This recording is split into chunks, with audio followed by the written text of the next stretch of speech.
This time on Kawaii-Fi Radio, Aaron explains an anime. King goes, "Did you just kill all my people? What the hell, man?" He's like, "Hey, you tried to kill me. What the hell?" If I watch this and this is not what they're saying, I'm going to be so disappointed, Aaron. We isekai Elvis. Elvis is thrusting his pelvis at people. Oh, He must be from the demon. the demon realm. Yeah, the demon realm. Elvis in the demon realm as an anime. I would watch that. And we talk about influencer-created anime. If we were to release an anime, I'd be bloody concerned. To be quite blunt, like we can write. Kyle, I think we would do a great job with Ava launch! Tetsuo! Kaneda! It's over 9,000! Nani? Configure the language logic interface for Japanese. Kawaii-Fi! Kawaii-Fi! Kawaii-Fi Radio!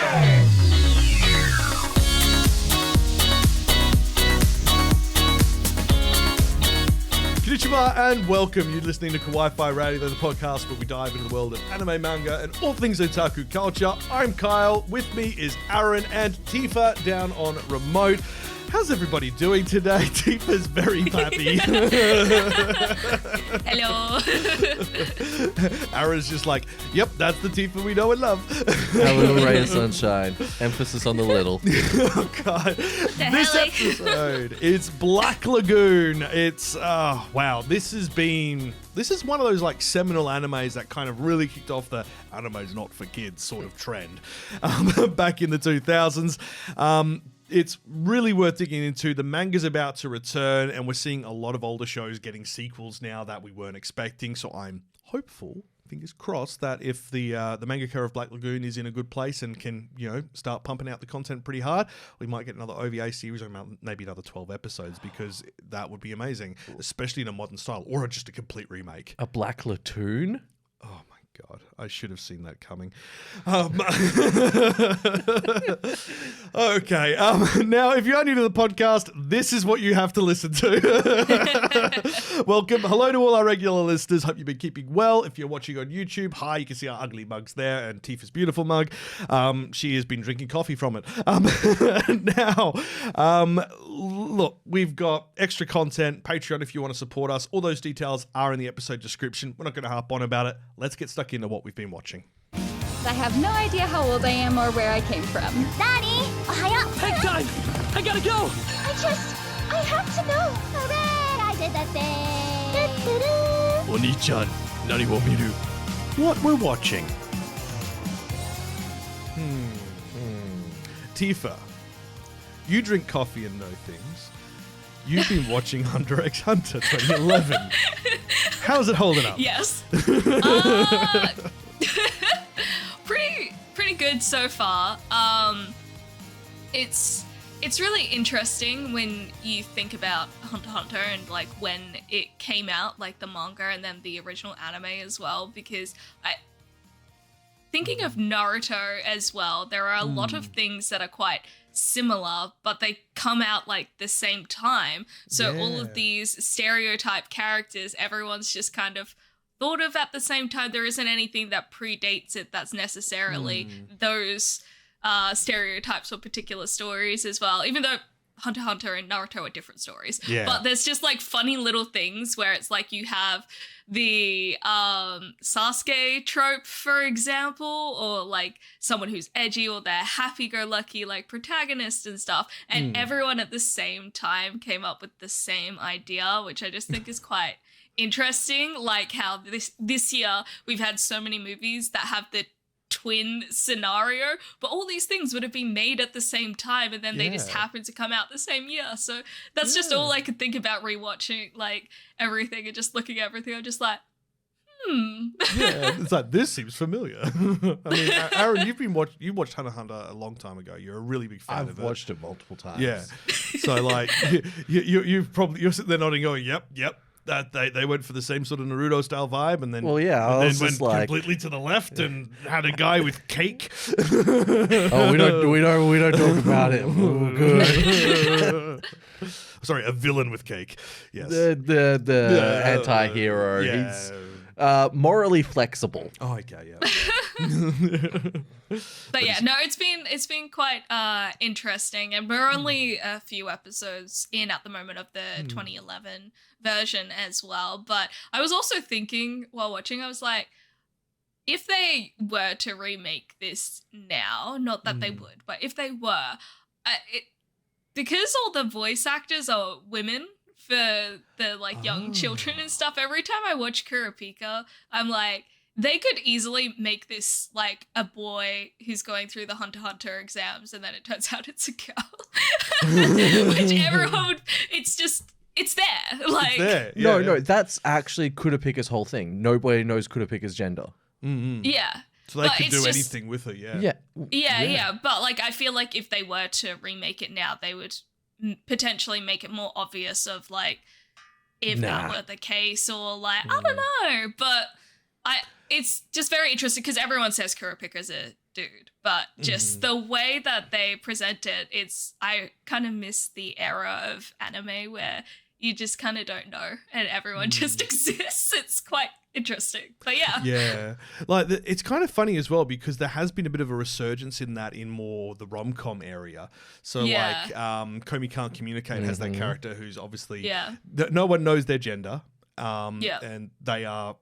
The childhood best friend of everybody, and that is the literal characterization of it, so they cannot be any specific gender. Yeah. But like, because of that, it's the same sort of thing. Like in the community, everyone's like, we don't know, so it's a boy. Yeah, for sure. It's like, that's rude for starters. Like, stop that.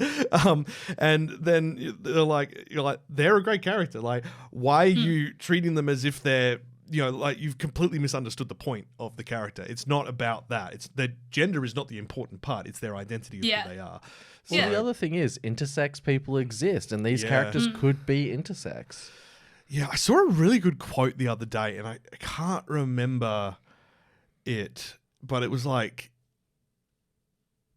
it was something along the lines of like, reusing quotes for other things but using them in a modern context. And it was something along the lines of like, they were talking about like, so how many of this are there? Well, there were 2, but now we're not too sure and it's a bit complicated. And like, everyone's just applying that to like gender norms and roles in businesses and stuff like this. And it's like, there was 2, but now we don't know and we're a bit confused. It's like, guys, come on. Like, you did high school biology. You didn't go past that. You didn't get to the point where you're like, actually, no, there's more than 2. They simplified it for the kids. So, yeah. I didn't even do high school biology, and I know that. So, like, they have no excuse. Well, I mean, it's like how we got Labubus and Lafufus now. Who knows what else is going to come?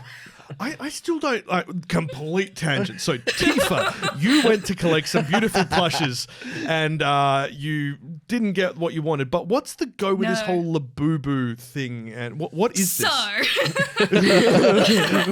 Info time. Labubus are from the Monster Collection at Pop Mart. They are blind boxes, usually, and then you get one of them, and they call them Labubus, basically. They have each names as well, but everyone's after the Labubus out of the monster packs. So this is by Pop Mart. They created this whole thing. Okay, cool. Yep. Yes. So at Pop Mart, each of the blind boxes are done by different artists in China specifically, I think. So there's like different types. Like there's the Skull Panda ones, which I like. There's Hirono, there's Dimu. But anyway, the monster ones, which are Labubu, I would say they were probably one of the lesser popular ones previously. But then some K-pop girlies started collecting them, especially the plush ones, and wearing them on their bags. I think they were one of the first ones that came out with like plush keychains. So they started wearing them on their bags, and everyone's like, oh my God. And then Lisa from Blackpink did an interview where she said that was her obsession, and she brought in all these Labubus that she had. And there were a lot of Labubus, and they were like gigantic Labubus. And then everyone went crazy, and all the scalpers go crazy, like getting them. And it's just getting worse and worse because they only make a limited amount because the whole point previously was it's like being able to buy a little piece of an artist's like work without having to buy a full piece of art in a way, and so that was kind of what it was about for a lot of these new NFTs, but they're actually real. I guess kind of, but like it was not just too far off. yeah, but it was like a cute sort of thing, Actually, no, and it's they're like more a in line little with- like gacha as well, Yeah. like, you know, the blind box gambling and It's stuff. more so in it line kinda with like combined Beanie things. Babies and stuff like that, where it's Yeah. a collectible franchise that you invest in and people will think will be worth more later, but I won't. That's exactly it. Yeah, yeah. So pop and then, vinyls as well, yeah. Mm. Yes, Yeah. exactly. Okay. Yeah. Aaron getting called out here. Oh, sorry. I think this is kind of well known, but I'll state it again. I hate pop vinyls. I think they're like such a waste of resources. Sorry, Aaron. Aaron knows this. Like, we've had Yeah. this discussion. I respect his desire for them and like for them. Like, you like the design and the way they do it. I started collecting a whole bunch of them, and now it's just like only if it's very specific niche ones. Yeah, but like I'm a strong believer that, you know, the idea of creating collectible items for the masses, the idea of like, you know, we're bringing art to the poor is kind of like the way the upper crust see it. They're like artificially giving the idea that these things are going to be worth money in the future because it provides profits for them. So there's like that idea behind it, and I do not like that. I think that's preying on people who already don't have, you know, much disposable income to sell them the idea that this, you know, this is an investment when it's like it's not. If you're collecting them because you actually like them and you think they're cool and you want an entire wall of pop vinyls, go for it. But if you're collecting them to sell them, I have bad news for you. So they're not going to go up in value, and they are going to degrade because of the type of plastic they're made of. So yeah. I'll get off my soapbox now, and Aaron, tell us about Clever Test from this season. Where can we find Hunter x Hunter, by the way? Oh, it's Crunchyroll, isn't it? It's Crunchyroll, yeah. I think Netflix in some places as well. Yeah. Yeah. But yeah, because it's been out for quite a while, so the licenses are in quite a few places. Yeah, Aaron, what is Clever Test? Because we didn't actually cover this in the new season preview. I saw a picture of it on Facebook, and it was like this big wolf thingy cradled around a little itty bitty baby with pink hair, and I was like, oh, that's cute, I'll go check it out. It was like 1 second of it, and it's so confusing because like it starts off with like this little girl who looks nothing like the one I saw in the picture, and she's like, I'm gonna go be a hero because I want to go expand the world, because she's seen a map that her dad has, and like there's a little bit of land and then everything else is foggy around it. Well, the fog of war. Yeah, basically. And she's like, Dad, why is the world like that? And he's like, well, you know, the humans only have this territory and the rest of it's like guarded off by these great big beasts, and you know, we haven't been able to defeat them, but the heroes can do it with their magical weapons. And then it fast forwards to when she's an adult and has one of those magical weapons, and she's sent to fight one of these beasts, and it just wipes the team. And the beast is like, so they said that they were sent here by the king of this kingdom? I'm gonna go have a word with him. Goes to the kingdom, destroys it, finds the king, goes, hey man, what the hell? King goes, did you just kill all my people? What the hell, man? He's like, hey, you tried to kill me, what the hell? I am loving this explanation. I'm living for it. And the king's like, well, you know, we're humans, we're meant to expand. And the beast's like, no, you're not. You stay here. By the way, your answer to my next question will decide whether or not I decide to kill all humans or not, so be careful with it. And the king's like, what the hell? And he's like, all right, kill. King's dead. And then he's leaving the kingdom, and he's like, oh, stupid humans. And he's walking through the kingdom, like there's rubble everywhere, and this lady crushed under a building, sort of like Aaron's mum with like a little baby. And the mum is like, please take the baby, look after her. And the mom's like, why would I? And she's like, because humans can always surprise you. Like, it might surprise you how nice humans could be. And he's like, nah, fam. And she's like, please just do it. And he's like, all right, fam.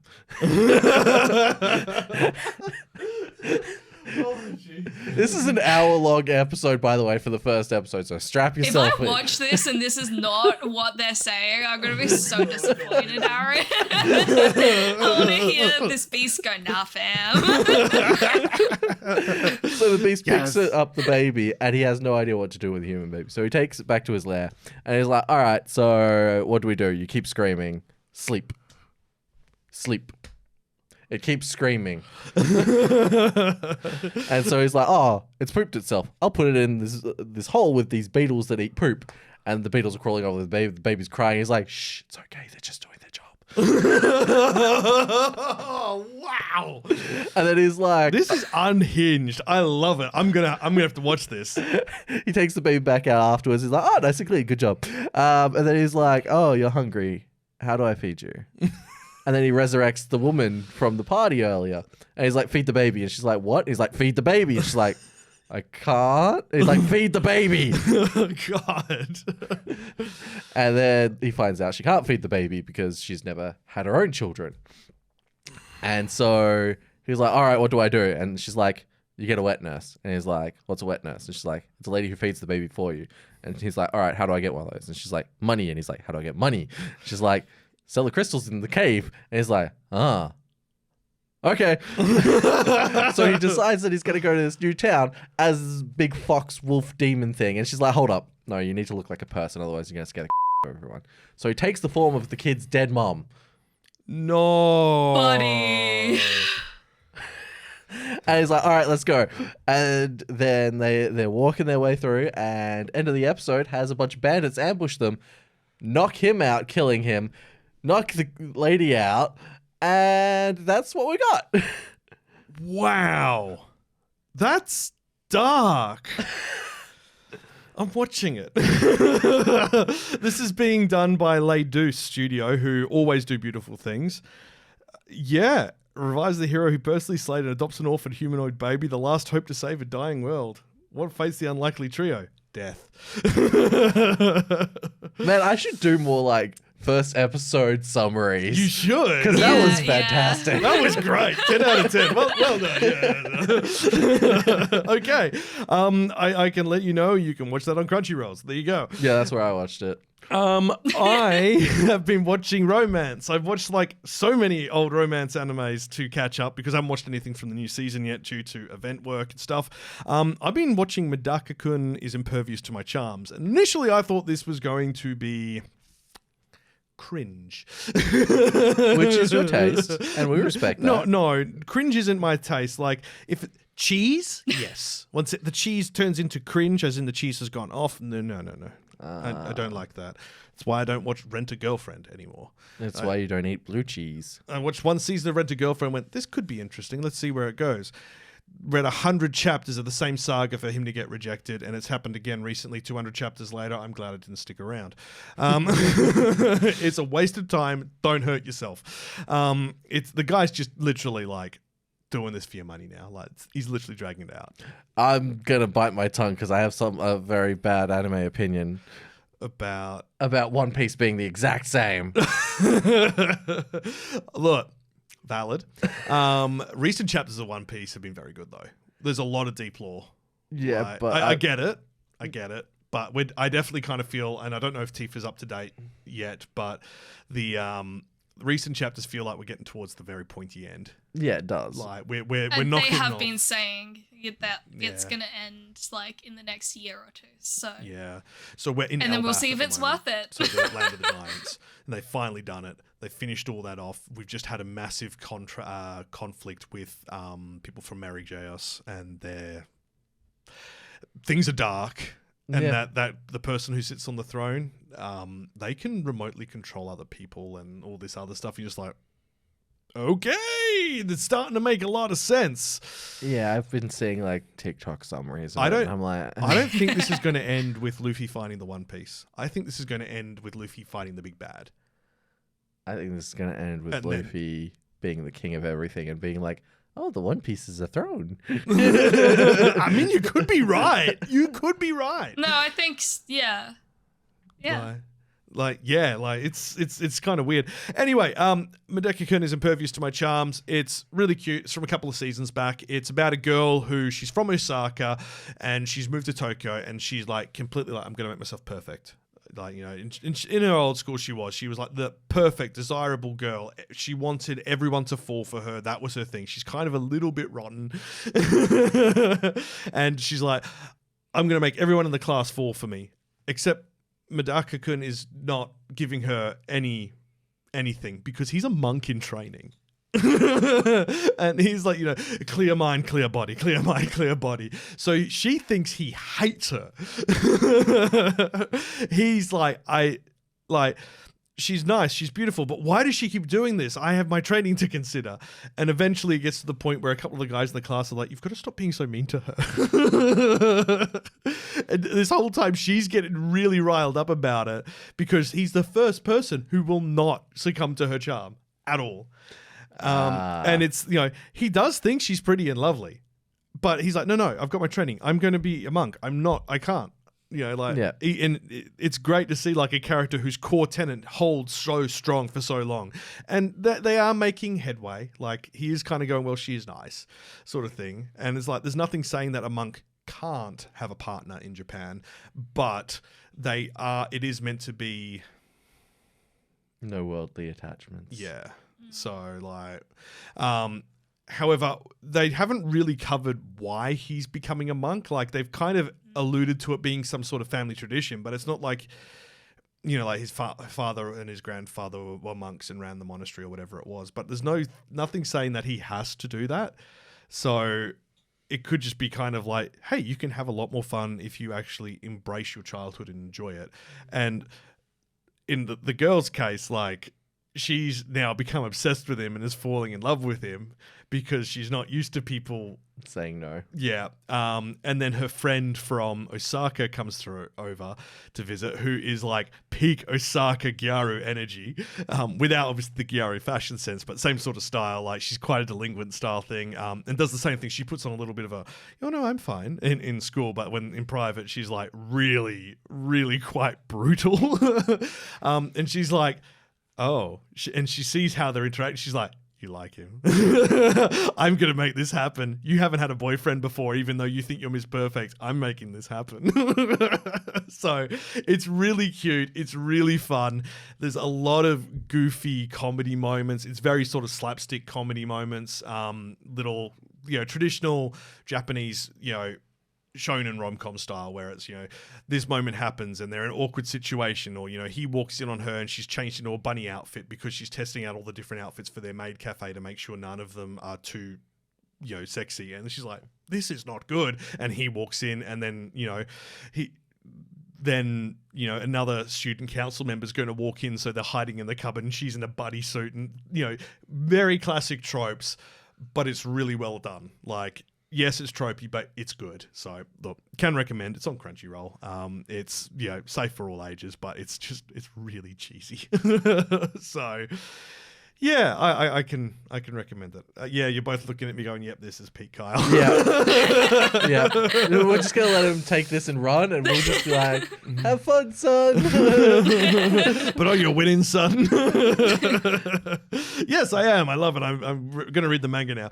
I've actually been reading like 4 different rom-com mangas. I've gotten really back into my manga in the past couple of weeks, and all of them just like, yes, I needed this. Delicious. Yes, pretty much. None of them are trashy, which is good. So like they're good fun.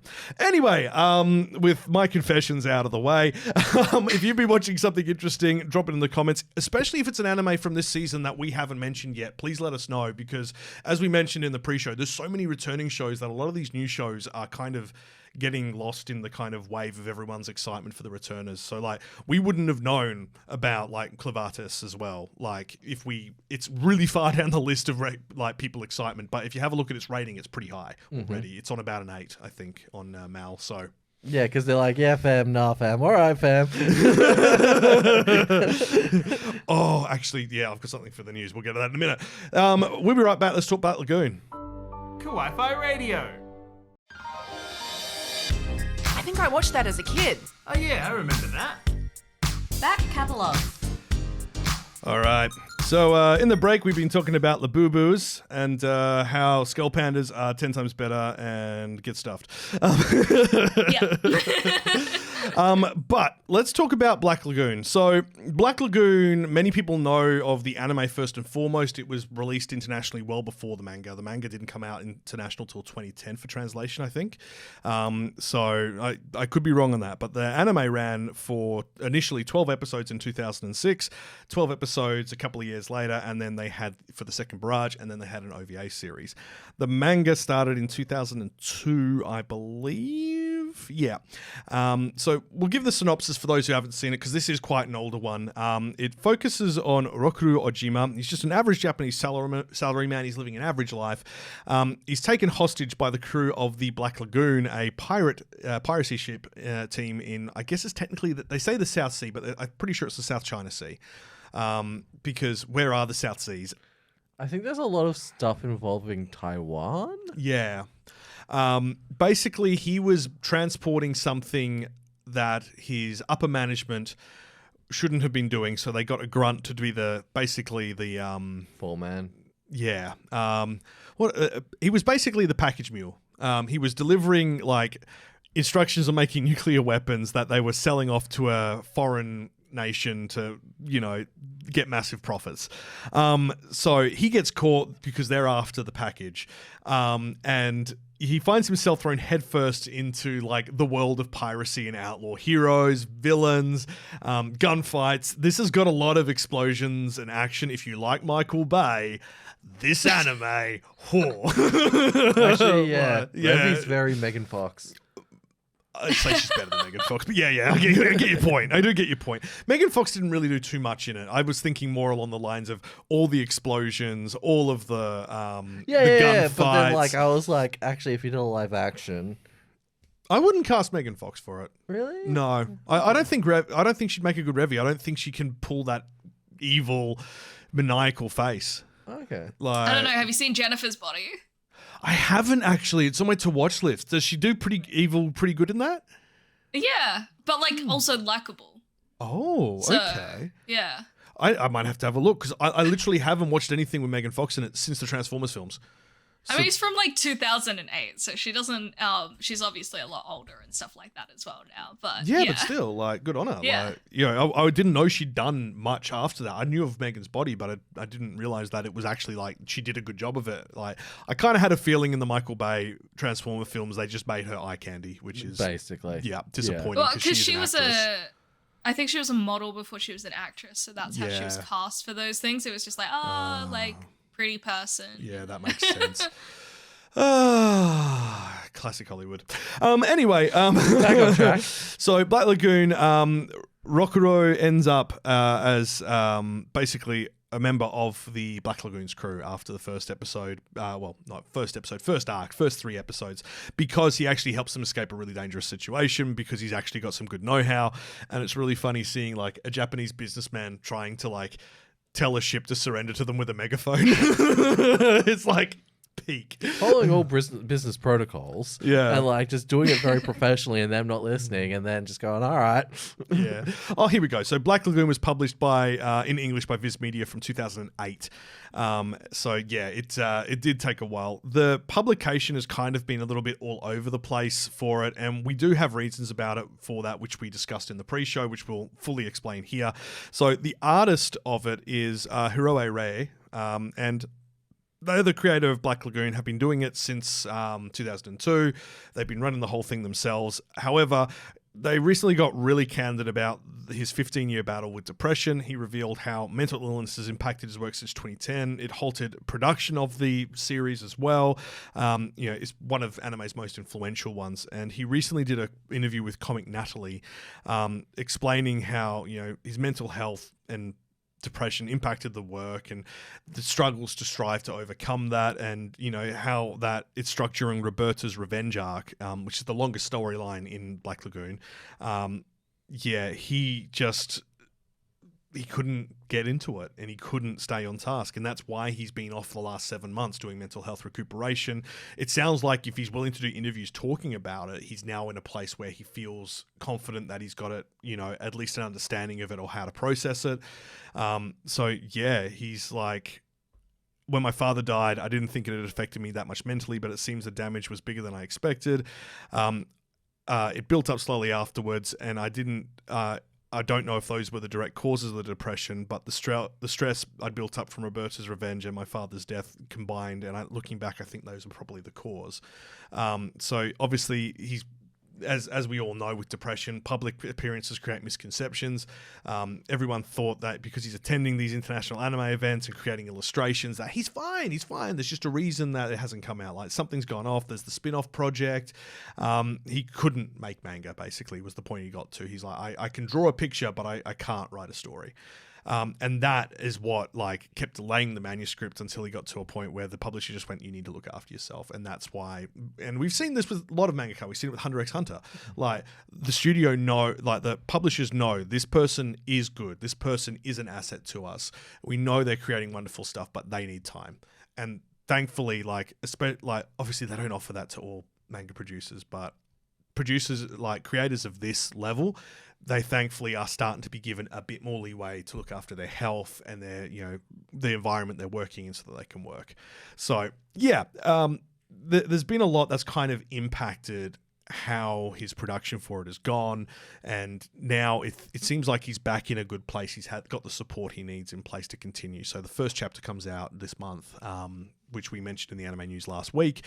We probably were a little bit too cavalier about it because we didn't know the background of what was going on, because this is the first time he's been public about it.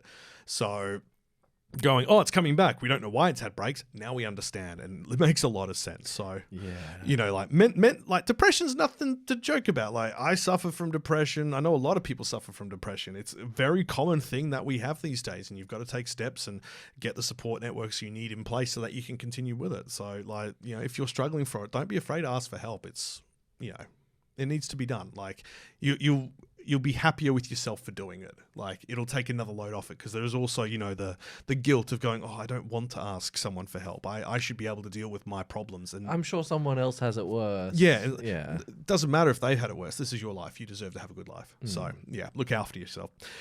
So I've been on the soapbox twice today. Let's get back down. Let's talk about this anime.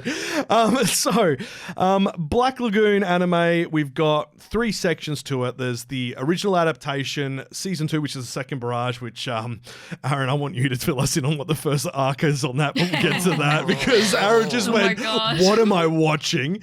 And then we'll talk about the OVA. But first things first. Not for the kids. Definitely not. No way. They want to act like it's like M15 sort of no, the rating is R17, so we're good. They've updated the rating. When it first came out, they were treating it kind of like it was PG. And I think a lot of animes around the time as well, because people are like, they're cartoons, so they always got a lower rating than what it actually needed to be. Yeah, right. This one definitely, This was one of the ones that made them go, this isn't for kids. Now it's not that there's nudity or adult scenes of that regard. There is a little bit of nudity. Well, there's violence and profanity and occasional adult themes. But it's not constant. It's not constant, but it's kind of... It is confronting, yes. But, in fairness, the island that they are on is... how should I put it? Pirate's Paradise? Yeah, I've never seen a place so filled of scum and villainy. This... where to start, man? Okay, let's start with the characters. Rokuro, who we're just going to call Rock because that becomes his nickname, and that is a sick nickname. Rockman. He was just trying to climb the company ladder. He thought everything was going to be fine if they're like, so what did you do? He's like, I mostly went on business trips and apologized to people. It's just bro. And then he got his butt handed to him. And then, literally his company sent assassins after him because they're like, well, then we won't have any problems, will we? No loose ties. And they're like, no. So then he gets kidnapped because they think, well, if he was carrying this secret data, he must be important as well. So the crew of the Black Lagoon kidnap him, and then they realize, no, they're trying to kill him off, and now they're coming for us. So we can't get anything for him. So yeah, it's pretty good. You get to learn a lot about the pirates' backgrounds and that over it. My God, Revi's got some dark history, and Dutch and Benny also have some pretty dark pasts and stuff, and it's slowly brought in. Every episode you learn more and more about these supporting cast and why they're literally living in the pirate paradise, if you will. But Revy definitely became like the icon of this series. Even though Rock is the main protagonist, Revy the fans love her. I think everyone loved her because she was so headstrong and straight to it. Like, sure, Rock's technically the main character, but like, you look at who does anything in the show. Oh yeah, it's Revy. It's Revy and Dutch. Yeah, like Benny's their guy in the chair, basically. He's the driver. Yeah, I love the fact that Benny's like, so how'd you end up here? Oh, I did some dodgy stuff in Florida, and then the CIA, the FBI, and the mafia were after me, so I left. It's like, Benny, what did you do? Like, forget someone in Florida after you? Come on. Like, he released the gators in Disney. That'd be a hilarious, like, slasher horror film. Like what do they call it? Like, where it's not like a high quality horror film. Oh, the terrible ones that Brendan enjoys. Yeah. Like, it's like them, like D tier, like yeah. Like that. I would love to see. If any of our listeners is involved in like low budget film productions, make a film about crocodiles and alligators, whichever one is not native to the area where you're planning for it, in a theme park. Even better, in a water park. Wet and wild and crocodiles. Can we do that with Adventure World? There is a wetland nearby, but hasn't got any crocs. That's the whole fun in it. They're like, oh, this would never happen. And then it happens. Oh, I just don't think Adventure World's big enough for it, unfortunately. It's not, but that makes it funnier. For those unaware, in Perth, we have one theme park that is still active. It is called Adventure World, and it's a water park. And there's not much there. Like, don't be wrong. It's great, but it's like pools, water slides, roller coasters. Yeah, if and a you couple of ever rides. get the chance to get like one of those tickets where you can go with like a few people at night where there's no one else there, Adventure World is like the best place ever because it's probably one of the only places where you can do that, where you can just go with like a few people and there's no children. Yeah. It's great. Yeah, the adults only pool party. It was, they served alcohol and everything. It was amazing. Disney could never. Universal, though. Universal would be so down for that. Universal do it. Oh, okay. They have their horror nights and their I went to one of those. Yeah, they have their adults only Halloween night events as well, where like there's drinks and they show horror flicks and like the old sort of like Hammer horror stuff. It's like anyway, tangent aside, Revy should be in that. But yeah, anyway. So yeah, Revy obviously has a really dark past. Out of all of them, she gets this maniacal look on her face that you're just like, oh, do not cross her. And like, in fairness, like I'd say every female character in this show has that maniacal look at some point. Yeah, and I think it's the environment they're in. Yeah, like you like, it's not a good place to be. No. Like I can see like the street women and stuff like that. I'm not going to say the other profession title because of children.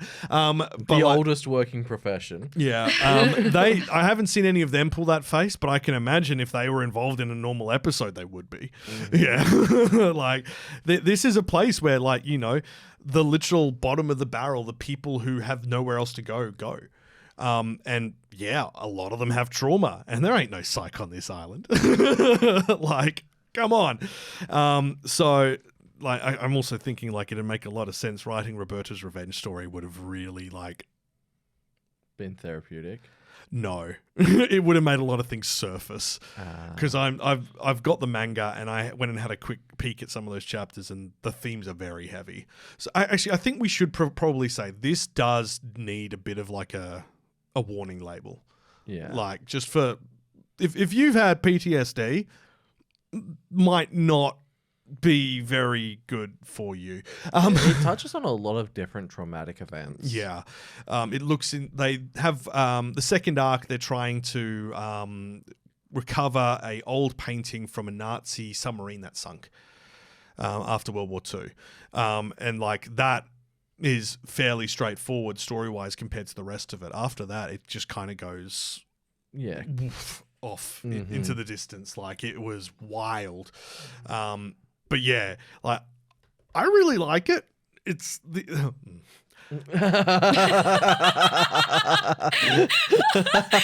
I'm going to get on my soapbox. Who thought that outro music was a good idea? Like, it is the most sad, depressing music. And it's just like, you've just had, this amazing thing and they've pulled it off and it's great. And then it's, duh, duh. It's like a funeral march. What are you doing?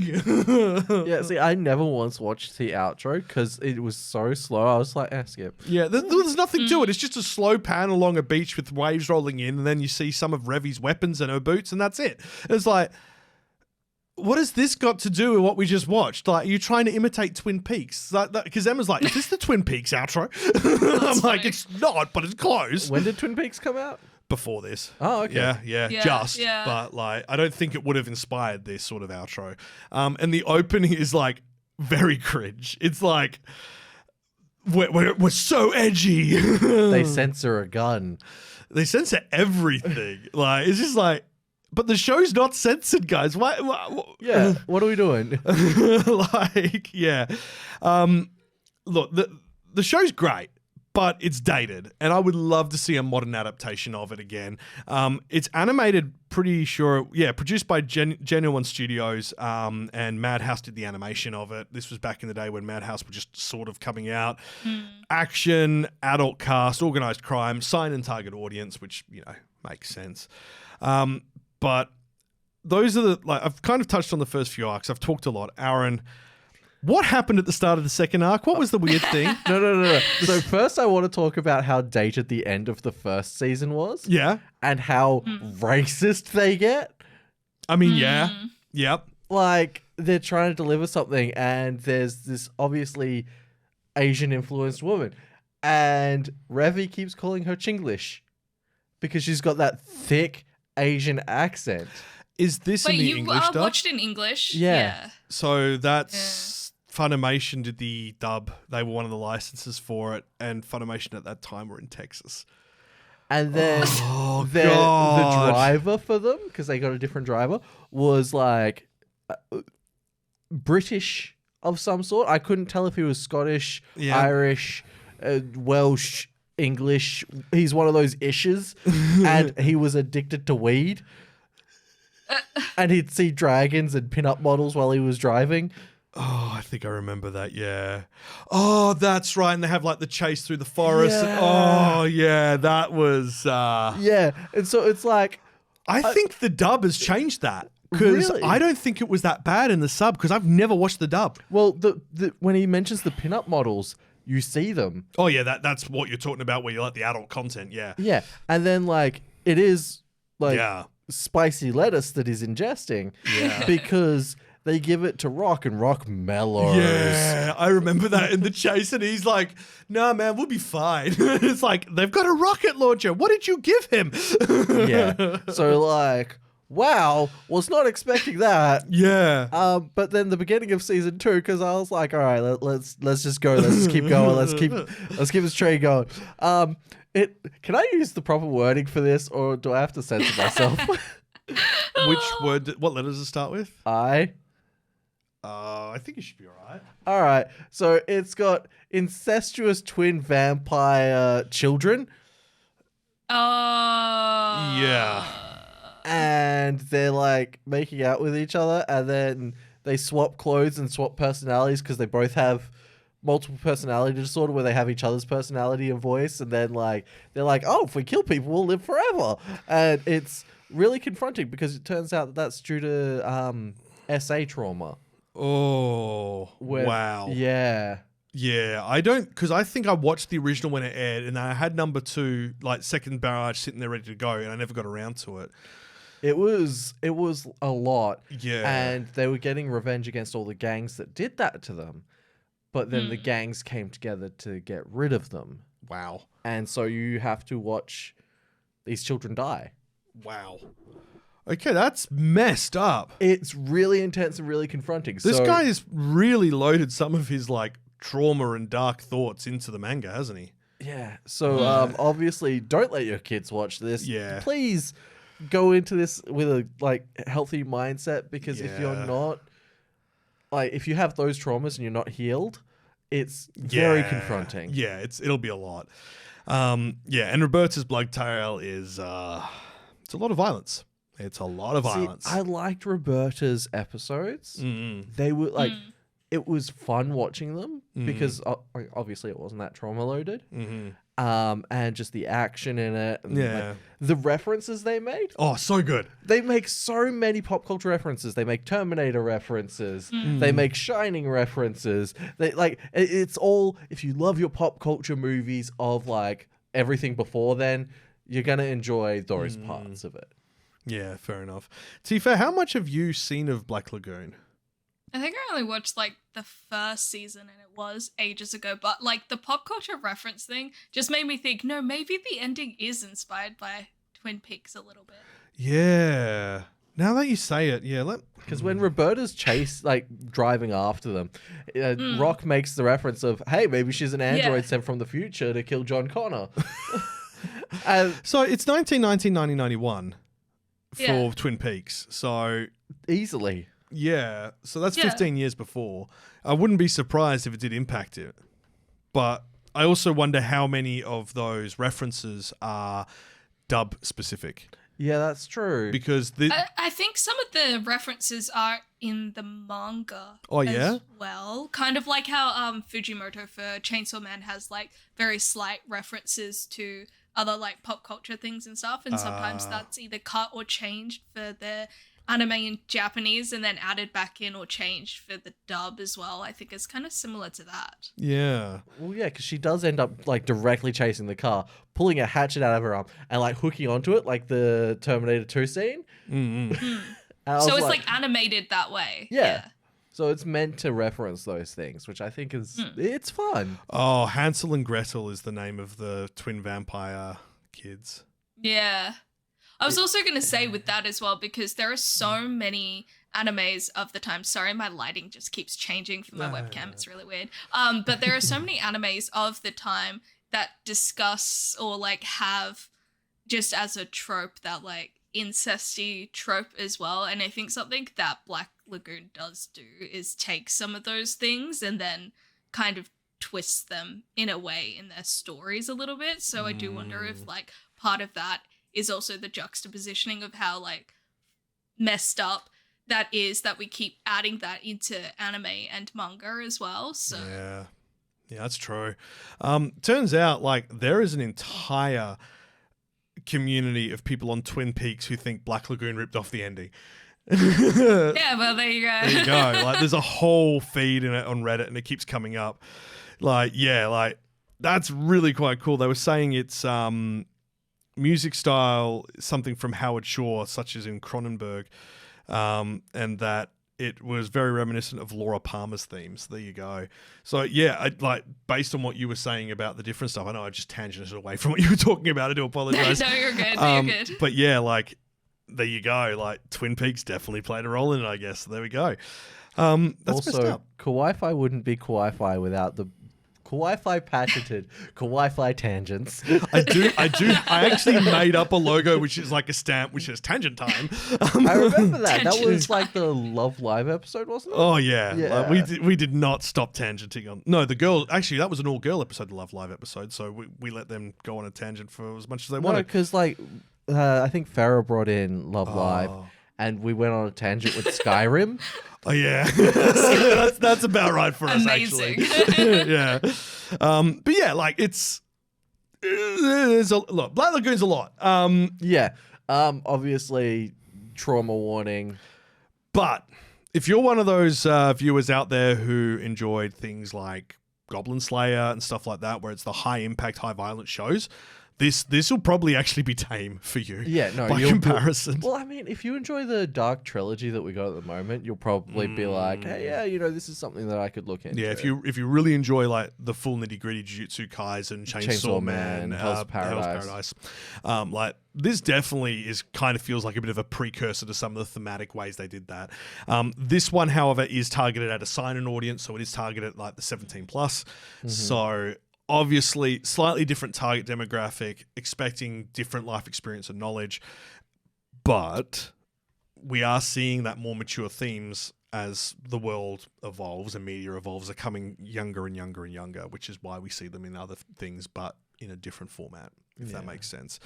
Like, it is what it is. Like, remember in like the 50s, they're like, those damn kids in there rock and roll, how dare they? Like, Elvis is thrusting his pelvis at people. Oh, he must be from the demon. The devil. From the demon. The demon realm. Yeah, the demon realm. Elvis in the demon realm as an anime. I would watch that. I would watch that. That would be amazing. Can you imagine? He's just like, 10 out of 10. I'm watching that. Elvis in the Demon Realm, make it happen.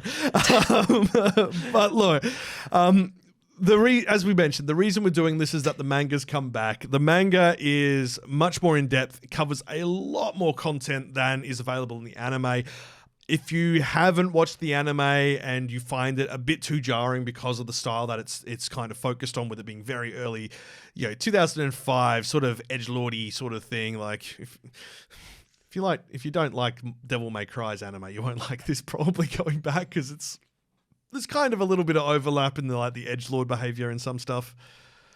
Devil May Cry anime. Oh, you mean Devil May Cry Baby? No, Devil May Cry. Devil May Cry was not. It's a bit cringe. Yeah, it's like cringe, but it's not like. Like you make a good point actually, because Devil May Cry is not rated R. Yeah. No. So, Devil May Cry Baby, I would have been like, Yeah. okay, yeah. Actually, yeah, that's a good point. Devil May Cry. I still haven't watched it. Oh, I need to Really? watch it. Yeah, It's so good. like I know so much about the creator. Like I've watched so much of his other work, but it's just one that keeps slipping away from me. Next episode. Well, actually, I have something for next episode that I forgot we need to talk about.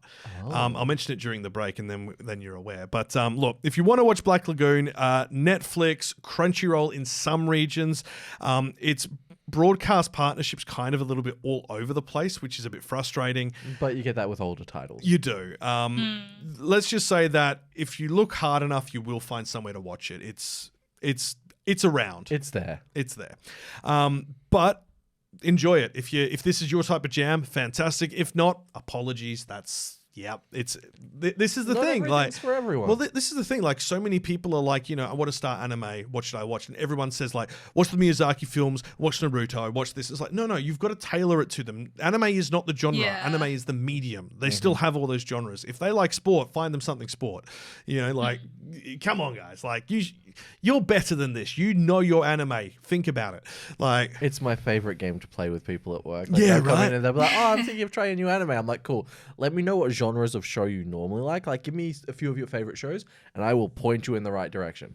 Had one lady go, oh, I really like D&D, and I went, slime. yeah. Yeah. Reincarnated as a slime. Perfect entry if you're a D&D fan. Like, covers all of the bases well. And then if you play D&D but it's always a joke, then what's it? Dungeon Meshi. Yes. Yes. Oh, yeah, that's another good one. Yeah. So like, there is, it shouldn't just be going to the same old tried and true.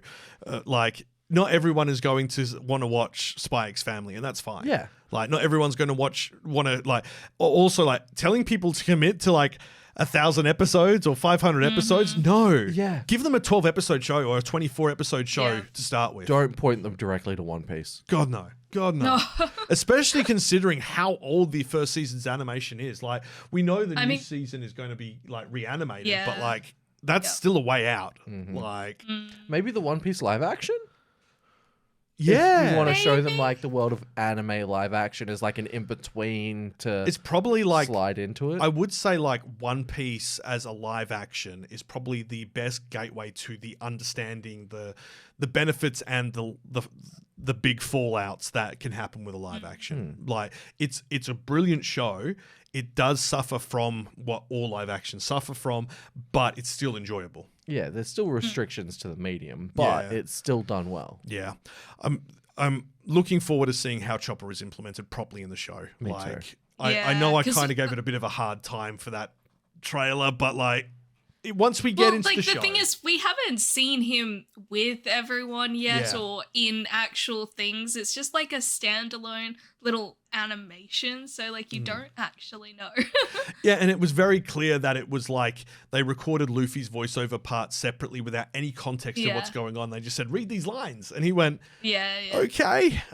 Pretend you're talking to Chopper and he's creeping around. Okay, I have no context for this, but I'll give it a shot. And because of that, it sounds very disconnected. But yeah, I'm hoping that they refine the shadowing a bit better. I think that's probably what's really jarring me on him. Like, the behavior's a little bit off, but it's easy to forget after, 1,000 chapters how childish Chopper was when they met. Yeah. But Chopper was so different initially. Yeah. But then you've also That's a reason for that. So yeah. But then the other thing I noticed, and it took me a few times of seeing the image, the shadows are wrong. And that was clearly done. This was what he looks like, but we haven't completed all of the video overlap on it yet, because they did really good with like doing proper shadowing of any of the 3D animation they did for the characters, like when Luffy's arm extends and stuff like that. That looked fantastic, the visual effects. These didn't seem to the same level, and I think it's because they had to get it out for a certain time frame, and this is what they could do by that point. So I'm hoping, fingers crossed, that they do just refine it a little bit. It's not awful. It's not ugly Sonic. No. It's nowhere near that bad. It's just, it needs a little bit refining so that he sits in the world more, as the lighting at the moment made him look he did look like he'd been put in. So, fingers crossed. Anyway, massive tangents today. Sorry, folks. We love you. Can we get Mech and Ryu in for an interview? What? Zorro. Oh, Zorro. I mean, look, I'm happy. Tifa's got to interview him, by the way. Yes. Yeah. Yes. no. Yeah. And she'll just be sitting there like, you're very attractive, sir. I feel like I would have questions to ask that he would not answer. Which sounds bad, but it's not. But it's No, we all gossip, know what you'd so ask. it's just It's okay. How did you get your 8-pack? Can you show it to me?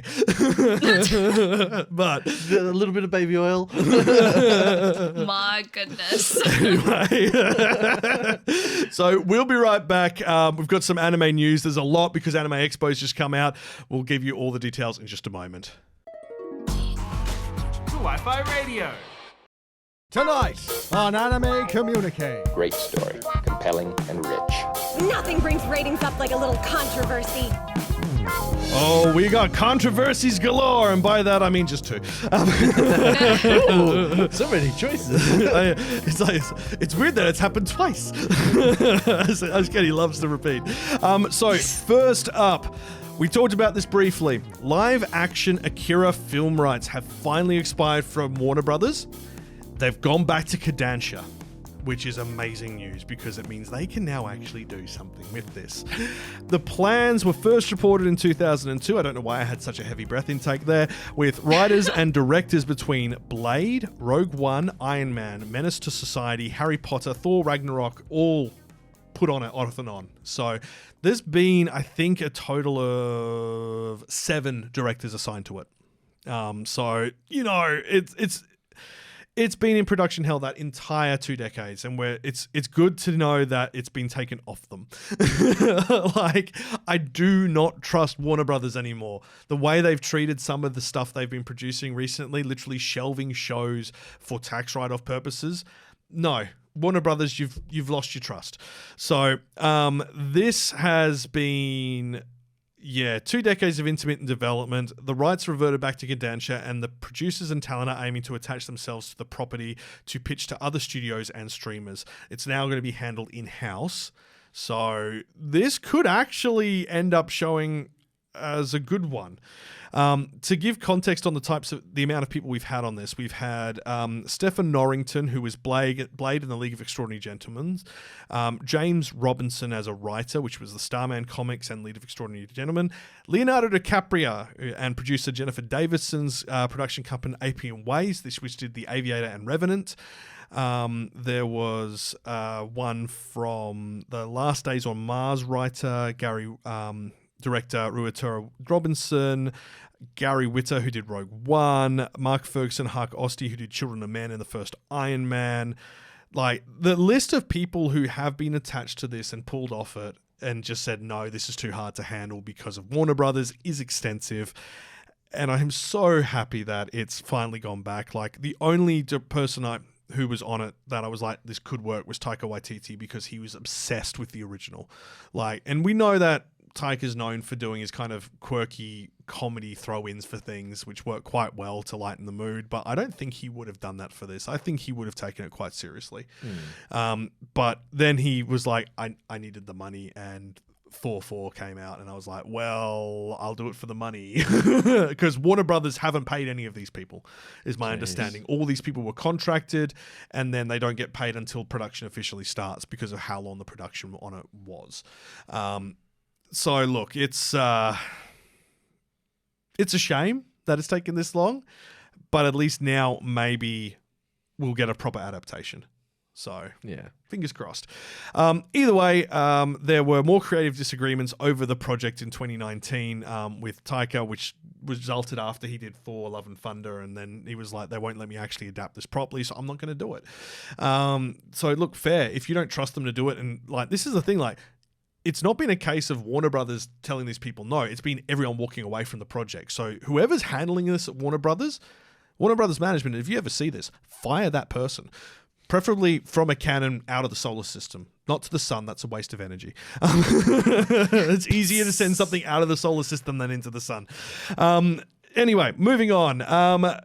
Geeks Plus, which is Katakawa and Dwango's influencer talent agency. They're the ones who do Joey the Anime Man, Trash Taste, Gigurk. Gigurk is got an anime short film called Barn, The Boundaries of Adulthood, which is now actually going to be produced and released in cinemas. Now, Gigurk is one of the three of them on Trash Taste. Sorry, what was his proper name, Tifa? Gant, yeah.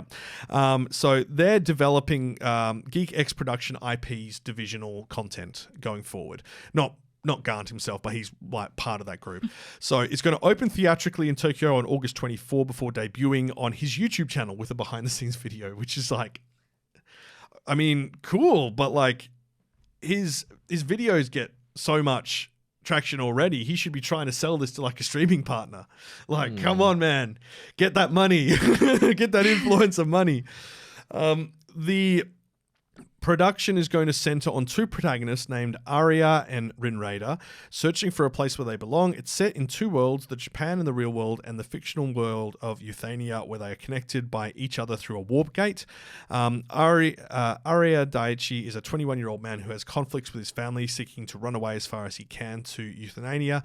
And Rinrada Rachamanmi is a 19-year-old Euthanian who's setting out from her village to try and connect with Japan. So it's an isekai story. We know Gant loves his isekais. Like, come on, fair enough. But it's being directed at Studio Daisy by Yoshimitsu Ohaski. He did Galaxy Angel, Witchblade, Code Geass, Rose of the Recapture, and Kevin Penkin, who is friends with them, is doing the music for it. So Maiden Abyss, Shield Hero, Apothecary Diaries. It's got the voice actors. I don't really know them. I think they're smaller for this project. But yeah, it's kind of going to be interesting. It's the event. This was released at an event by Geeks Productions, including a 12-episode 3D Blender animation called Soul Mart, which is based on a comic by Dylan Gu, who is one of their people, and Otaku VS's indie animation short series Otachan Rabbit Season. So this was all announced at Anime Expo's 2025 panel for them. So yeah, look, this could be garbage. We won't know until it comes out. It could be fantastic. I feel like they wouldn't accept garbage. Like, I can see Giguk like ripping into his own show on Trash Taste if it's bad and not what he wanted. I can see him doing it. Like, he won't hold back. So hopefully these are good quality. And hopefully, like, because we are seeing more influencers getting into the larger creative industries. And like, I know a lot of people think it's a bad thing. I don't think it's a bad thing if these people are creatives. Like, if they are people who are making their own content and not just presenters who are reading a script, yeah, fair enough. Also not us. I mean, look, we could do live action content, but I wouldn't say like if we were to release an anime, I'd be bloody concerned. To be quite blunt, like we can write. Kyle, I think we would do a great job with Dante Bayo. We're not going into that. Like, sure, we could maybe do some voiceover here and there, but I wouldn't like cast like. Tifa's obviously the exception because you are an actor. But actress. No, actor. We do not gender Either it. is fine. She is everything. But she stands on the same platform. She doesn't need a different title. She's just as good as everyone else. So hear that, Leo? You can't date her. She's too old for you, but she's going to beat you at the Emmys. With a stick. With a stick. But like, you know, like, for us, I wouldn't be putting us forward to do like we could maybe write the story because all of us are writers. Tifa could do some voice acting, I could do some narrative, but I wouldn't like be like suggesting we ran the production. Like that Aaron would be in charge of animation. Oh no. stick figures. Like, you know what I mean? Like if it's in your skill set, I think it makes sense. Like, and in Gigic's case, he does write. Like he does like opinion pieces and stuff like that. He has written short stories and other stuff prior to this. So it's not just that like we can use his influence to get money. It's like he actually does have the skill set. So as long as they're not making him draw it, because I've seen him draw it, no. But I think it could be quite good. Like I don't hate this. Like I think this could actually be quite good. Like I initially I was kind of a bit like, oh, what are we doing? And the more I read into it, the more I was like, wow, Carl, you really jumped the gun on that. Like, no, this could actually be okay. So yeah, look, that's going to be coming out August 24th. So it's actually pretty soon in cinemas in Japan. So we should see it on YouTube this year, which is kind of fascinating. So good on him. Moving on, Gate, the anime, is getting a sequel based on the Season 2 novels. Now, this needs to really be clarified because all of those trashy sites online and the lazy anime Facebook groups are telling the wrong information, which is just so typical of them. So, Gate, thus the JSDF went there, is an anime from about 10 years ago. It's one of our favorites of the channel. It's basically a gate opens in downtown Tokyo and literally like dragons and, you know, horses and everything run out and try to like, you know, invade Tokyo and obviously fail because like JSTF. They beat them back, but they've captured a few civilians. So they're like, well, we're going to go get them back. So they chase them through the gate, set up literally a bunker, like a beachhead on the other side of the gate, and then mount a military operation in this other world. And it's fantastic. Like, they literally use Ride of the Valkyries as they fly in with the sun at their backs, and it's amazing. And they're like, I've got the Wagner CD. It's great. That story ends in the anime on a very definitive note, whereas the manga and light novels continue. And we would need another 12 to 18 episodes of that story to get to where this season is going to start. Because there is a whole story arc that follows on from this about what happens to the gate, because technically the gate is tearing the two worlds apart and causing earthquakes on either side, so they need to shut the gate down and find a way to reestablish it. That is never addressed in the anime. And then they're going to have to go in the season 2, which is called Tides of Conflict and focuses on the JSDF's marine team, i.e. their boats. How on earth they get a submarine through the gate? So, like, there's going to be a lot of backstory that they need to include here, but they're promoting it online as if it's a continuation of the original series. And that's going to upset a lot of people when it's not. And that's really going to, like, damage the reputation of the brand because all these people told the wrong thing. So, yeah. So, if you are a fan of the show and if you're a long-time listener of the podcast, you know we are. Especially me and Kenny, we're obsessed with it. It's such a good show. I'm still reading the manga. The manga hasn't caught up to the light novels. It's nowhere near close. But it has just caught up to this point where the second part of the story continues for the season 2.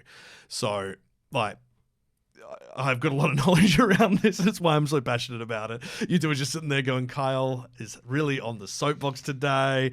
Kyle's having fun. I am. Look, the character designs look great. It's going to follow a different group of people. The characters from the original part 1, if you will appear in it, but it's much later in the story. So, like, yeah, like, there's a lot they're going to have to do to kind of establish how they got to where the hell they are.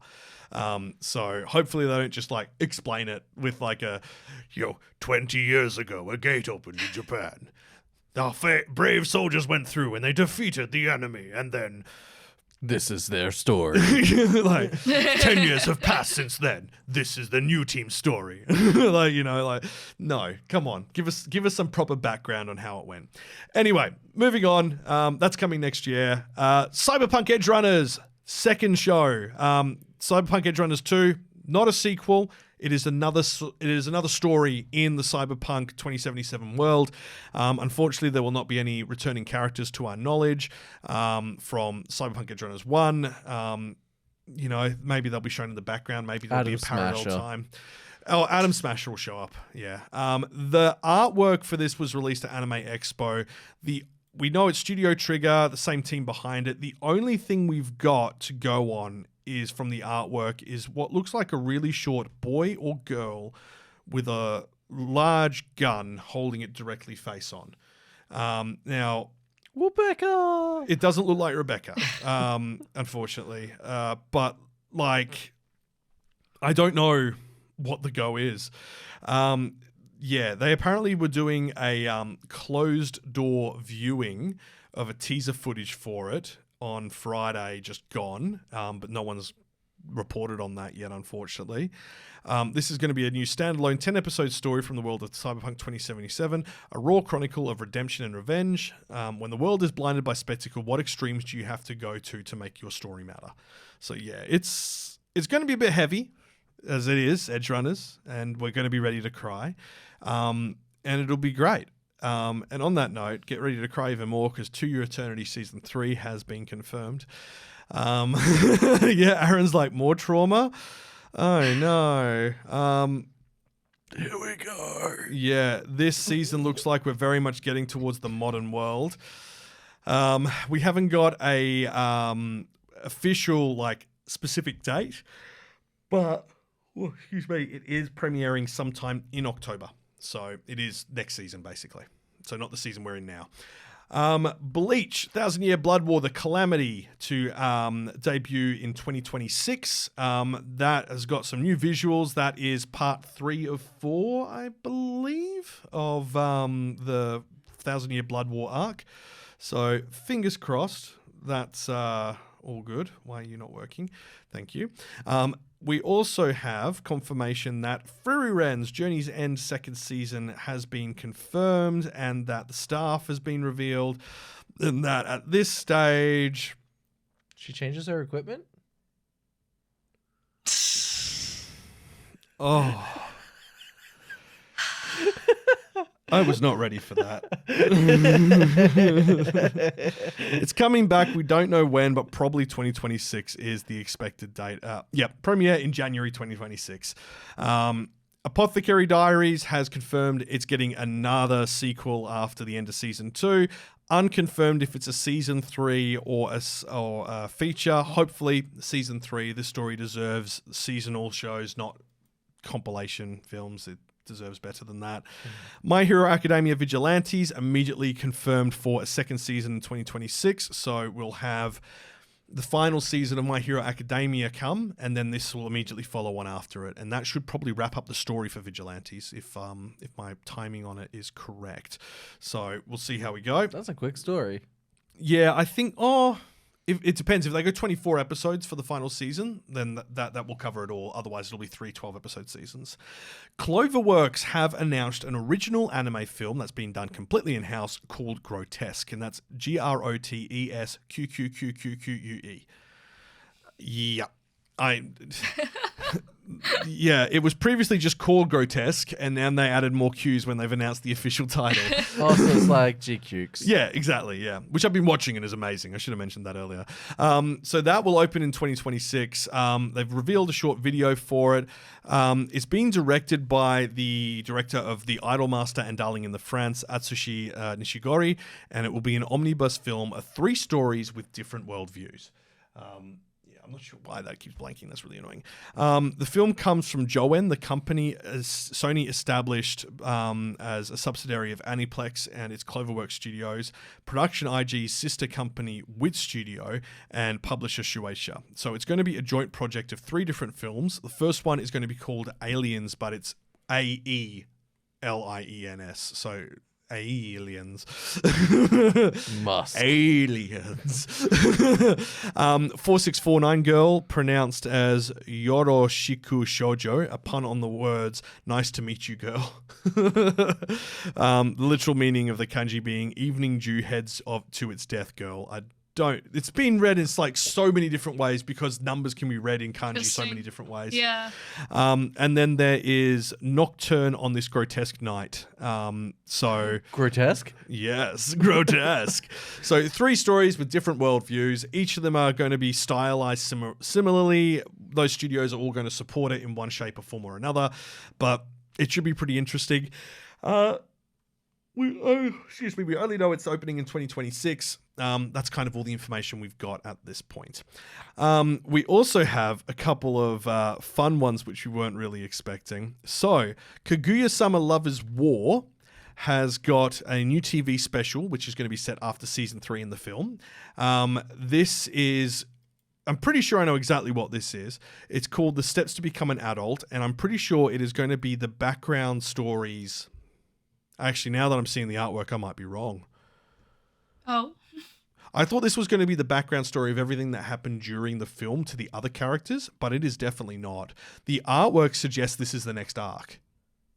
Because, there is a discussion about Kaguya going overseas to study, and that's the final arc of the film, of the series. And it's got a plane and, her running and him on the phone and all that. So, yeah... Maybe I'll circle back to it later. Yeah. I hope that if it's going to be like a TV special, it's going to be like a set of specials and they don't just try to wrap the story up in one thing, because this could be an entire season comfortably. Like, there's a lot to cover here.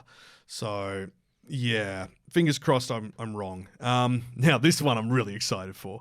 New Fist of the North Star anime for 2026. The only problem is that it was announced at Warner Brothers Anime Expo panel. I don't want them to touch anything. So the anime will start airing and streaming in 2026 with the title Hoku no Ken Fist of the North Star. Similar to the second Fullmetal Alchemist television series, the Japanese title incorporates the manga's English name. So, yeah, they're kind of going... It's basically Fist of the North Star Brotherhood. That's what we're getting. So, I'm pretty keen. The artwork for it still looks like old Fist of the North Star. Like, the leather pants with, like, the shiny bits on it and stuff like that. The producers will appear at the Warner Brothers Industry Panel Anime Expo with a teaser and promotional video, have an all-new cast, and the announcement commemorates the series' 40th anniversary. So, pretty big deal. I'm hoping they adapt the whole, like, run, because, like, the films do not. The films stay nowhere near it. So, yeah, if you don't know about Fist of the North Star, it is the, you are already dead. What? Boom. Meme. So, Omo wa shinderu. Nani? The manga's... look, it's the easiest way to explain it. Like, I need that clip. This sparks joy. Too much joy for you, I think. So, look, it's good. It's all set in a post-apocalyptic future where, like, it focuses on a man named Kenshiro. He's a master and successor to deadly martial arts. As he wanders the nuclear wasteland, protecting the weak and innocent from violent thugs, he must contend with other martial artists and figures from his past, including his brother Rohan, who has crowned himself the king of the new world. So, yeah. Oh, and Fly Me to the Moon manga has returned, which we touched on briefly in the pre-show. It's like I've been watching this, reading this and watching it since like the start of the podcast, and I ruined it for some of our Patreon members back in the day. I'm sorry, my apologies. But Yep, it's been on hiatus for 7 weeks, and it's returns. I think it's literally next weekend. So yeah, fingers crossed, everything's all right. But a 7-week hiatus for general health and recovery was a good idea, and good on them. And that's it for the anime news. There have been plenty of other announcements of Anime Expo, but most of them kind of been, I'd say, anime adjacent rather than just. They're like games and like, oh, we've collaborated on this and so on. So nothing really that notable that's happened. And that's where we're going to wrap up. Kawaii-Fi Radio.